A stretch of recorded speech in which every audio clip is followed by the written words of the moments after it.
So I went to save it and I had to wait a while, but I saved it and then I just opened the file again and now it's fine. So you see it actually was erasing correctly and smoothing these clouds. It just looked pixely, but I saved it and I opened it again, it's fine. And so this is what it would look like with a bigger moon. You may not want to add a moon. I mean, if this is a werewolf story, a big moon makes sense, or paranormal something. If it's just like a murder thriller, this big moon might be a little deceiving. So I could go back to the regular one, especially if I need room for my text. Also, this lamp over here is kind of in the way, so I may want to just make it even bigger until I can get rid of that lamp. And you're going to need room for your author name down here unless you put your author name up on top, so you might want to bring this up a little bit. You could also just get a little piece of black and cover that up later. And you guys kind of decide where you want to put the girl. Like, she shouldn't be at the very bottom. It's kind of nice to have this black at the bottom to put the author name. So I'd probably put it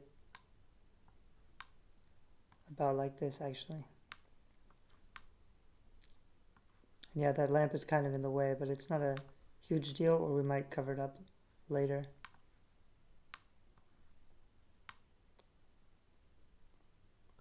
That's about right. And then if I wanted to put my moon back, I could. That's really a bit too big, actually. It's a little distracting.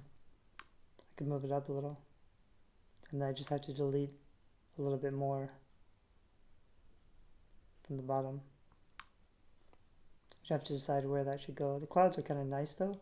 See, I could just move it all the way over and just get the clouds. I'll probably just put it about there. I need to use my eraser tool again and delete some more down here.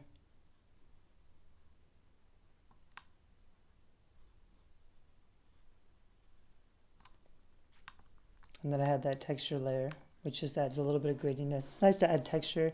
I could even do more if I wanted to add something like, and you can just search for like cracked texture, grunge texture, something with different colors, depending on what you want to do. If this was more like a techno thriller, I might add something sort of like this,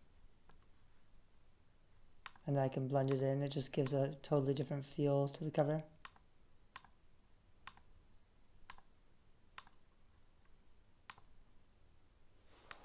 And if that's a little bit too strong, which it is, I can go to transparency and just give it a little bit.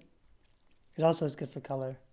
And just so, I mean, this is fine, but adding a few layers of texture just makes your cover more interesting. But actually, that's not the one I'm going to use. So I'm going to delete that. I could try something else. I'd probably want to add some grunge texture around the edges. It depends, because like this moon is up there and I don't want to make the moon dark. But in most cases, it's a good idea to darken the edges and have the center be brighter to draw in the eye. And I can use multiply for that. And even with the moon up there, that actually works pretty well. Oops, crap. I accidentally hit the new button and lost my progress.